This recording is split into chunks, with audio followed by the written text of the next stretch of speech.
Hello there, how are you doing? It's Derek, your online English teacher Scottish. C'est Derek, ton professeur d'anglais en ligne qui est écossais. J'espère que la fin de l'année se passe bien.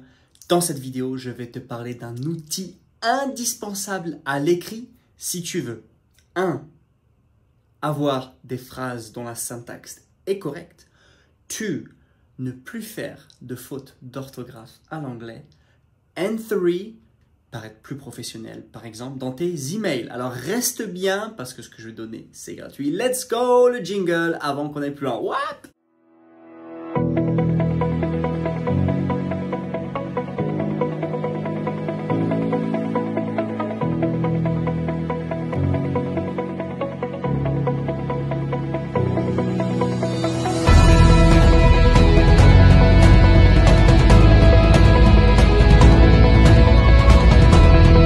Yes, alors avant qu'on aille plus loin dans cette vidéo, je vais te parler de cet outil, je pense, indispensable aujourd'hui. Je l'utilise tous les jours et tu devrais aussi l'utiliser tous les jours. Je vais te rappeler quelques petites choses en arrivant sur cette chaîne YouTube. Je t'encourage à t'abonner si toi aussi tu veux faire que ton anglais progresse tous les jours. Abonne-toi, ça sert à rien de ne pas t'abonner. Je n'ai pas envie que cette vidéo soit vue par des gens qui ne soient pas intéressés sur la langue anglaise. Donc abonne-toi si toi tu veux en voir d'autres. Il y en aura d'autres qui vont arriver. Il y en a d'autres qui sont passés. Tu peux commenter et liker cette vidéo. Ça nous permettra en tant que chaîne bilingue d'être mieux référencé sur les plateformes YouTube. Et tu vas pouvoir aussi assister à une formation, une masterclass gratuite que je fais. C'est le premier lien dans la description. Tu peux le regarder vers la fin de la vidéo parce qu'avant, il faut qu'on parle de cet outil-là. Ok, alors comment il s'appelle cet outil? C'est un plugin que tu rajoutes gratuitement dans ta barre internet. Je ne sais pas ce que tu utilises, mais en tout cas, je crois que c'est dans Google. Alors, je vais bien tenir la caméra pour être sûr que ça ne tombe pas. Ça s'appelle Grammarly. Grammarly. Grammaire, L-Y à la fin. Grammarly. Il y a plusieurs versions, je tiens à le dire tout de suite. Il y a une version gratuite, il y a une version payante. Personnellement, la version gratuite est suffisante. Ça va te permettre de faire quoi cet outil-là? Tu vas pouvoir le télécharger, tu vas pouvoir le mettre donc comme un plugin. Et quand tu vas écrire un email, par exemple, eh ben, tu vas avoir plusieurs icônes. Par exemple, tu auras un icône avec des deux mains en l'air pour montrer que c'est bien. Tu auras un icône avec une petite cravate, donc c'est une chemise et cravate pour montrer que c'est professionnel. Et ça va te suggérer des changements.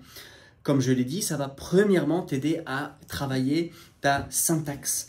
On a tous tendance à utiliser plus de mots que l'on en a besoin ou qu'il est nécessaire dans nos phrases. Et ben, ça va te permettre de te montrer, tiens, ce que tu as dit là, ça peut être dit différemment. Donc, ça va t'aider dans ta syntaxe pour prendre des raccourcis pour être beaucoup plus professionnel. Donc, travailler ta syntaxe, c'est super bien.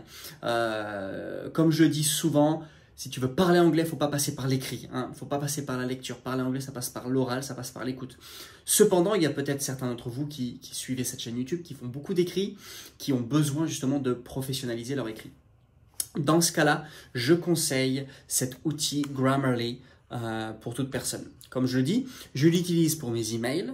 Ça me fait des suggestions au niveau syntaxique que j'utilise. Je dis, tiens, c'est vrai que là, j'ai utilisé trop de mots. En anglais, on dit wordy. Word, le mot wordy, c'est-à-dire qu'on a trop étoffé.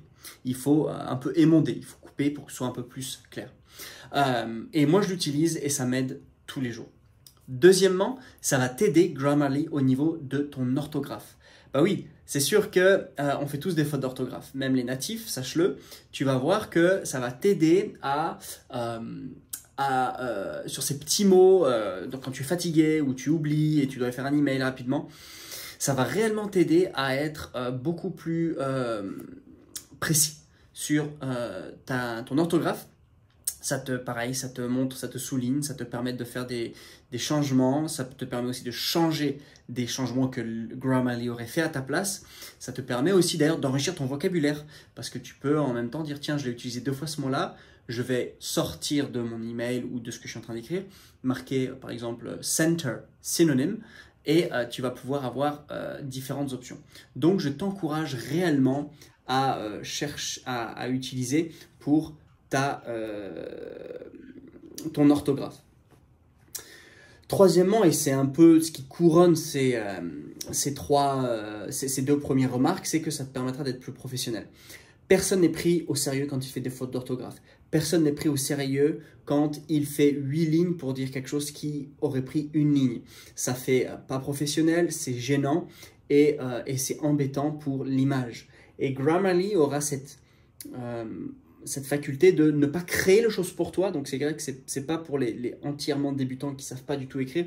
C'est pour ceux qui savent déjà écrire et ça va te permettre de paraître beaucoup plus professionnel.